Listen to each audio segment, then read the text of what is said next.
Good morning, praise the Lord. ઈશ્વરનો આભાર માનતા આવો આજના દિવસની શરૂઆત કરીએ. પ્રભુનું વચન વાંચીએ તથા સાંભળીએ. જ્યારે તારા હોઠો નેક વાત બોલશે ત્યારે મારું અંતર હરખાશે. નીતિવચનનું પુસ્તક 23મો અધ્યાય અને 16મી કલમ.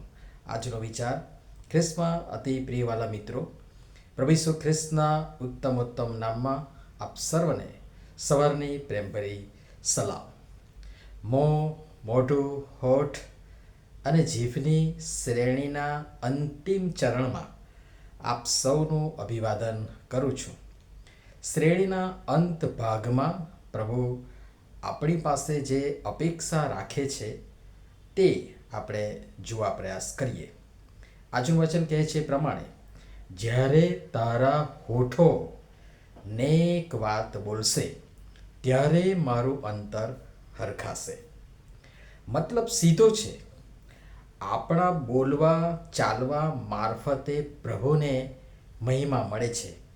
સાથે એ જ બોલવા ચાલવા મારફતે પ્રભુના નામને બટ્ટો પણ લાગે છે ને તેમનું નામ વગોવાય છે, તેમના નામની નિંદા થાય છે. જેમ મેં અગાઉ આની પહેલાં આપણે મા બાપ અને સંતાનોની શ્રેણી માં દાખલો આપેલ કે સંતાનોના વ્યવહાર દ્વારા મા બાપને જસ પણ મળે છે અને એ જ સંતાનોના કેટલાક ખરાબ કૃત્યોથી મા બાપને અપજસ પણ મળે છે.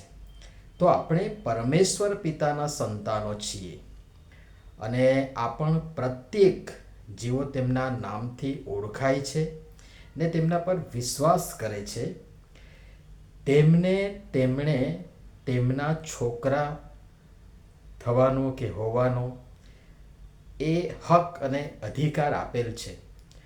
તો માટે આપણા વાણી, વિચાર, વર્તન, વ્યવહાર, વલણ અને બોલવા ચાલવા દ્વારા પરમેશ્વર પિતાને મહિમા મળવો જોઈએ. તેમનું હૃદય સાહેબ હરખાવવું જોઈએ. તેમને આનંદ થવો જોઈએ. ન કે તે વ્યથા અનુભવે, ન કે તે દુઃખી થાય, ખિન્ન થાય.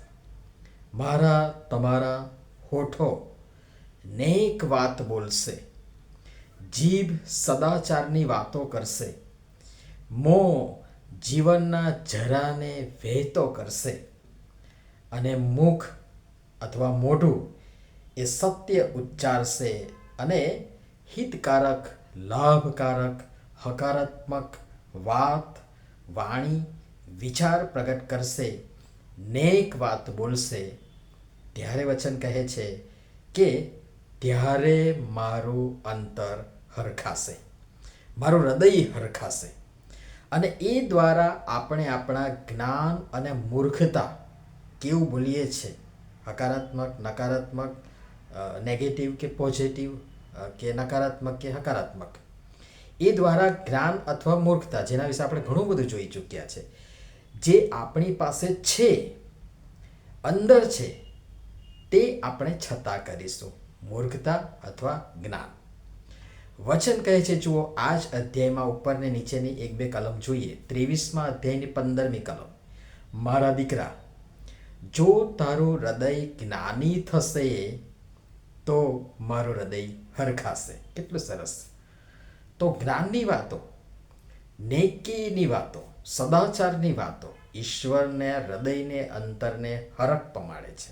વળી આગળ પણ કહ્યું છે, જુઓ 23મા અધ્યાયની 17મી કલમ: તારા હૃદયને પાપીઓની અદેખાઈ કરવા ન દે, પણ આખો દિવસ યહોવાનું ભય રાખ.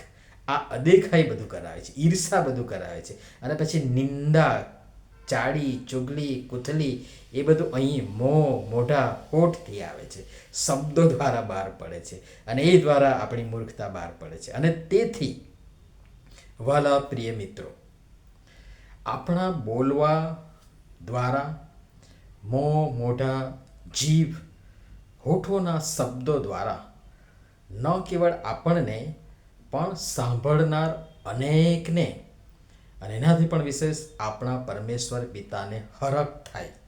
તેમનું અંતર, તેમનું હૃદય હરખાય અને આનંદ સાથે તેમને મહિમા મળે, ન કે તેમના નામની નિંદા થાય કે તેમને બટ્ટો લાગે. હવે આ શ્રેણીને આજે અહીંયા જ સમાપ્ત કરું છું, આટોપું છું.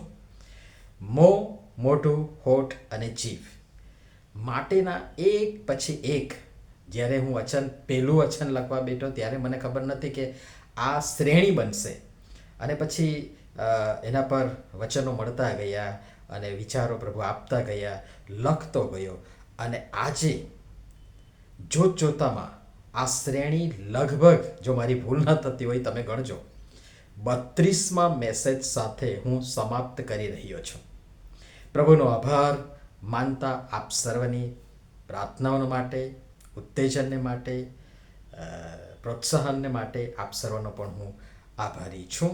મારા માટે પ્રાર્થના કરતા રહેશો અને પ્રભુ આ જ રીતે તેમના વચનો અને વિચારો દ્વારા આપણી સાથે, બધાની સાથે વ્યવહાર કરતા રહે, આપણને શીખવતા રહે, આપણને સલાહ, સૂચન, ચેતવણી, માર્ગદર્શન આપતા રહે, એ જ મારી શુભેચ્છા સાથે પ્રાર્થના. પ્રભુ આપણ સર્વને સહાય તથા મદદ કરો. પ્રાર્થના કરીએ. પ્રેમાળ પિતા, મોં, મોઢું, જીભ અને હોઠ દ્વારા અમે સ્તુતિ વચન ઉચ્ચારીએ છીએ અને અપશબ્દો પણ બોલીએ છીએ. કૃપા કરીને અમને અમારા મોં, મોઢા, હોઠ અને જીભ પર અંકુશ રાખવા અને તેમનો સદુપયોગ કરવા તથા નેક, સત્ય, સદાચાર, જ્ઞાન વગેરે લાભકારક વાતો અને વાણી ઉચ્ચારવા અને એ દ્વારા આપના હૃદય અંતરને હરખ થાય એવું બોલવા, ઈચ્છવા અને કરવા કૃપા કરીને અમારી સહાય તથા મદદ કરો. પ્રભુ ઈસુના નામમાં આમેન. ધન્યવાદ.